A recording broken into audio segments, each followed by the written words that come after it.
বাবা, তুমি নাকি আবার নেশা করেছো? কই না তো, কোনো নেশা করিনি আমি। আচ্ছা ঠিক করে বলো তো, আমার বউকে কি আজ দেখেছো?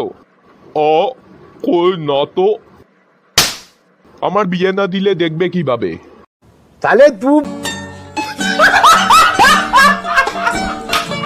বন্ধুরে, মনটা খুব খারাপ, কি করব বলতো? বাইগান। আমার মন খারাপ হলে তো আমি মন্দিরে যাই। বা বন্ধু, তা তোর যখনই মন খারাপ হয় তখনই তুই মন্দিরে গিয়ে পূজা দিস?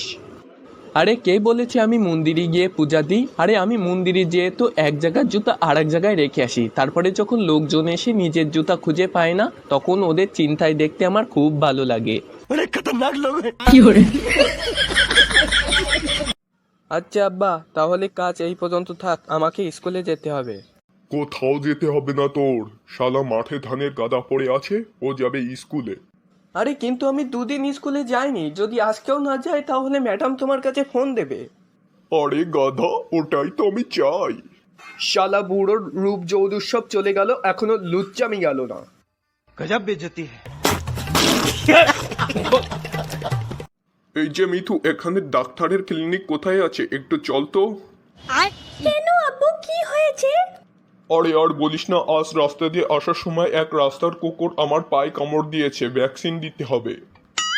আরে এই ব্যাপার, কোনো ভ্যাকসিন দেওয়া লাগবে না। আরে কিছুদিন আগে আমাকেও তো এক রাস্তার কুকুর কামড়িয়েছিল, আমি শুধু ব্যান্ডেজ করে নিয়েছিলাম, তাতেই সব ঠিক হয়ে গিয়েছিল। আমিও তোমাকে ব্যান্ডেজ করে দিচ্ছি। কি বললি তুই? রাস্তার কুকুর কামড়েছিল, তাও তোর কিছু হয়নি? দাঁড়া, এক্ষুনি আমি জামাইয়ের কাছে শুনছি। কি জামাই, এসব আমি কি শুনছি? কিছুদিন আগে নাকি মিতুকে রাস্তার কুকুর কামড়েছিল, ও নাকি ভ্যাকসিন দিইনি, তাও নাকি ওর কিছু হয়নি। হ্যাঁ, আপনি ঠিকই শুনেছেন, ওর তো কিছু হয়নি, তবে কুকুরটা দুদিন পরে মারা গিয়েছিল। এই শোনো, আজকেই তুমি এই ড্রাইভারকে কাছ থেকে বের করবা। শালা ওর জন্য আজকে দিয়ে 3বার হলো আমি এই অ্যাক্সিডেন্টের হাত থেকে মরতে মরতে বেঁচেছি।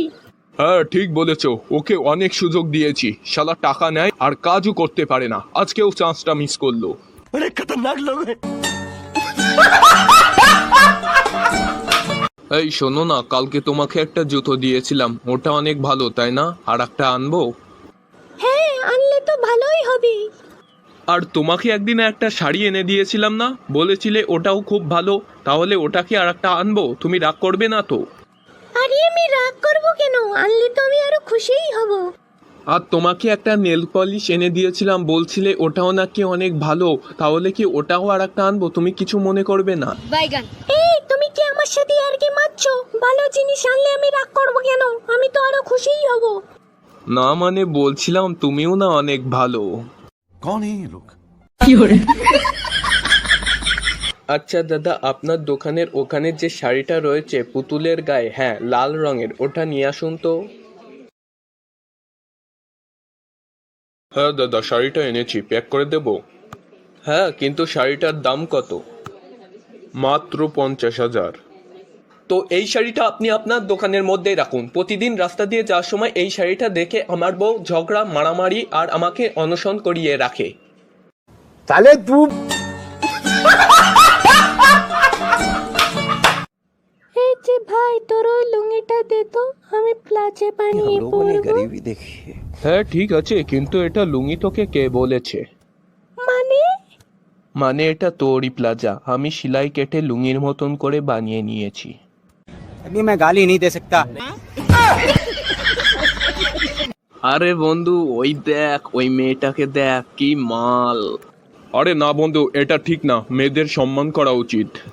আরে বন্ধু, তুই আমারে বলছিস? আরে বন্ধু, আমার পরিবারে তো সব সম্মান আমাদের পরিবারের মেয়েরাই পায়।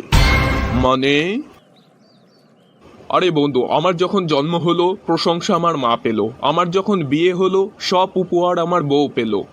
এমনকি গতদিন আমি এক বৃদ্ধকে রক্তদান করেছিলাম, হাসপাতালের লোক আমার বউকে ডেকে বলছে ধন্যবাদ আপনাকে, আপনি ওনার রক্ত খাননি বলে উনি আজ রক্ত দিতে পেরেছে। मेरा लंडे जी ऐसी जिंदगी।